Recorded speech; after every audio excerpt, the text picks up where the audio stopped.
नमस्कार, आदाब, सत श्री अकाल दोस्तों। क्या आप जानते हैं कि हमने पुस्तक नींव 90 के सारे अध्याय, जो कि हमारे पहले 3 खंड, पहला खंड नींव 90, दूसरा खंड टॉप 10 और तीसरा खंड छिपा शून्य, इन सभी को पूर्ण कर लिया है। आगे बढ़ते हुए हमारे पास 5 अध्याय बचते हैं, जो कि 4 जीवन चरित्र और 1 गुरु ज्ञान के बारे बने हुए हैं। यह 5 जीवन चरित्रों के ऊपर हैं, जिनमें से 1 गुरु ज्ञान है, जो हम आपको बताएंगे इस वीडियो के द्वारा। बाकी के 4 जीवन चरित्र का हम आपको बस कुछ निमित्त देंगे, ताकि आप खुद कोशिश करें उन जीवन चरित्रों को पढ़ने की। पहला जीवन चरित्र है, जो कि हमारा अध्याय 26वां है, महात्मा गांधी के ऊपर, आत्मविकास की परिभाषा। क्या आप जानते हैं कि महात्मा गांधी जी का टॉप 10 कैसा था? भले ही महात्मा गांधी जी का टॉप 10 बहुत अच्छा नहीं था, लेकिन उनकी नींव 90 बहुत ही जड़-जमाई थी, बहुत ही मजबूत थी। उनकी नींव 90 पूरी तरह पकड़ में थी, इसीलिए वह एक निमित्त बने। आप उनके जीवन चरित्र को यूट्यूब पर जाकर ज़रूर देखें। दूसरा जीवन चरित्र है मदर टेरेसा का, कि कैसे एक संवेदनशील महिला लिए निमित्त बनी। उन्होंने लोगों की निष्भाव सेवा करने में कभी कमी नहीं करी। वह जब भी उन्हें कोई दान मिलता तो वह उन्हें लोगों की सेवा में लगा देती। वह भी एक निमित्त बनी। तो आप उनके भी जीवन चरित्र को जरूर पढ़ें। तीसरा है स्वामी विवेकानंद जी का जीवन चरित्र, कैसे एक इंसान ज्ञान, प्रेरणा और कर्मयोग का प्रतीक बना। महात्मा विवेकानंद ने ज्ञान को बहुत प्रकाशित करा, तथा उनके जीवन चरित्र को पढ़ना आपके लिए बहुत ही महत्व देता है। आप उनका जीवन चरित्र जरूर पढ़ें। चौथा जीवन चरित्र है संत तुकाराम महाराज का। खूब दिक्कतों और मुश्किलों से रहने के बावजूद भी संत तुकाराम जी ने हार नहीं मानी तथा उन पर जीत हासिल करते गए, जबकि उनके घर में भी उन्हें इतनी परेशानियां झेलनी पड़ती थीं। उनकी अपनी बीवी उन्हें बहुत गालियां देती थीं, पर फिर भी वो एक निमित्त बने। वह कैसे निमित्त बने, उनका जीवन चरित्र भी आप ज़रूर पढ़ें। इन सभी जीवन चरित्रों के बारे यूट्यूब पर बहुत सी वीडियोज़ हैं, आप जाके अपने हिसाब से कोई भी पसंदीदा वीडियो देख सकते हैं। यह थे हमारे 4 जीवन चरित्र। अब हम बात करेंगे गुरु को हमारी नींव 90 बनाने देना। गुरु के औजार पहचाने, आखिरी उपाय। इंसान की नींव 90 ओजस्वी बनाने के लिए उसके जीवन में गुरु बहुत महत्वपूर्ण भूमिका निभाते हैं। गुरु ही उसे निष्पक्ष मार्गदर्शन देने में समर्थ होते हैं। आपको पहले इलेक्ट्रीशियन चाहिए होता है। जैसे कि आपके घर में बिजली चली जाती है तो उसे सही करने के लिए एक इलेक्ट्रीशियन चाहिए, वैसे ही आपके लिए भी गुरु एक इलेक्ट्रीशियन की तरह ही होते हैं। वह आपके अंदर जो भी कमियां हैं उन्हें पूर्ण करते हैं, सही करते हैं, क्योंकि उनके पास हर चीज़ का कटर, पकड़, हेड क्लीनर और स्क्रू ड्राइवर जैसे तेज औजार होते हैं।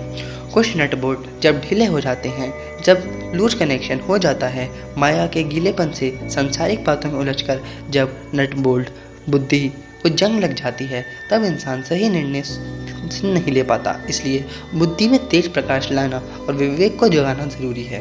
और शिष्य की नींव 90 मजबूत बनाने के लिए, उसकी बुद्धि में लगी जंग निकालने के लिए गुरु 4 औजार इस्तेमाल करते हैं। ये मात्र समझाने के लिए उदाहरण है, इनके शाब्दिक अर्थ में ना उलझकर असली सत्य पता करें। पहला, जैसे क्लीनर, बुद्धि की जंग समाप्त होती है। गुरु सिमरन देते हैं, वह बताते हैं कि हमें कैसे मनन करना चाहिए। इंसान को बुद्धि की जंग निकालने के लिए और थोड़ा मनन करने के लिए कहा जाता है, लेकिन उसे समझ में नहीं आता कि अपने जीवन पर क्या मनन करें, जीवन में किस पहलू पर वह प्रकाश डालें। धीरे धीरे जब वह समझ के क्लीनर द्वारा उसकी बुद्धि की सफाई की जाती है, तब बुद्धि और जीवन से सारी जंग समाप्त हो जाती है। कट्टर, लोगों की मान्यता कटती है।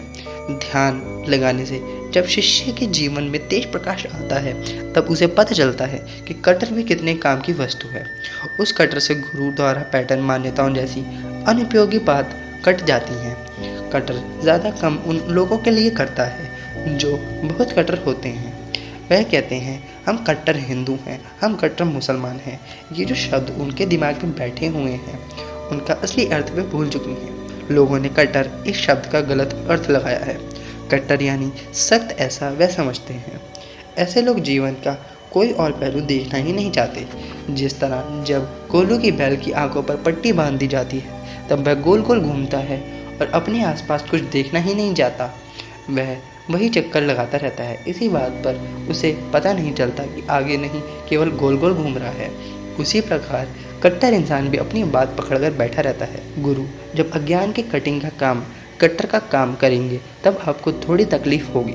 आपको जब भी गुरु के कुछ शब्द अखरे या बुरे लगें तो समझ जाएं कि अब गुरु के कट्टर का इस्तेमाल हो रहा है। तीसरा है पकड़। अहंकार की गर्दन पकड़ी जाती है। जब शिष्य के अहंकार की गर्दन पकड़ ली जाती है तब समझे कि पकड़ का इस्तेमाल हो रहा है। गुरु आपके अहंकार की गर्दन पकड़ लेंगे ताकि ध्यान मनन कर सकें। आपके मन पर पकड़ लगाना आपको गुरु ही सिखाते हैं। स्क्रू ड्राइवर चौथा हमें यात्रा में आगे बढ़ाता है। फिर गुरु स्क्रू ड्राइवर से उसे आसानी से टाइट कर देते हैं। ड्राइवर आपको सत्य की यात्रा आगे बढ़ाता है, क्योंकि ज्ञान का प्रकाश होगा तभी आप आगे बढ़ सकते हैं, वरना आपकी कार मन की समस्या में रात को आगे नहीं बढ़ पाएगी।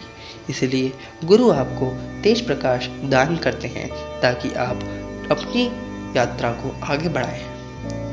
अपने गलत संस्कारों को नष्ट करने के लिए साधना का सहारा लें। गुरु द्वारा अपनी गीता अनुसार मनन और मौन साधना प्राप्त करें। इसी को सच्चा योग कहा गया है।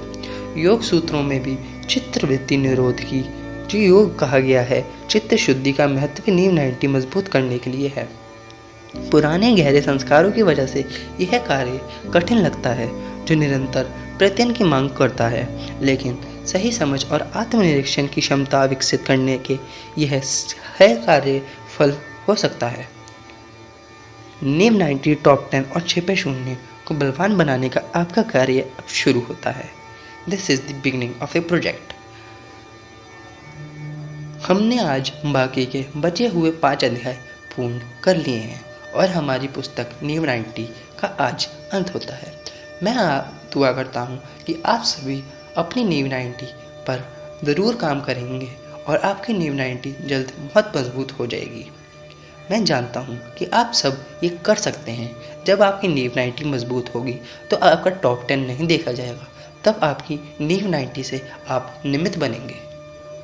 कृपया कर हमारे चैनल को सब्सक्राइब करना ना भूलें। अगर आपको हमारी ये सभी बातें अच्छी लगी, हमारी पुस्तक रीडिंग अच्छी लगी, तो नीचे कमेंट करके ज़रूर बताएं तथा हमारी गलतियों के बारे में भी बताएं ताकि हम उनमें सुधार ला सकें। धन्यवाद।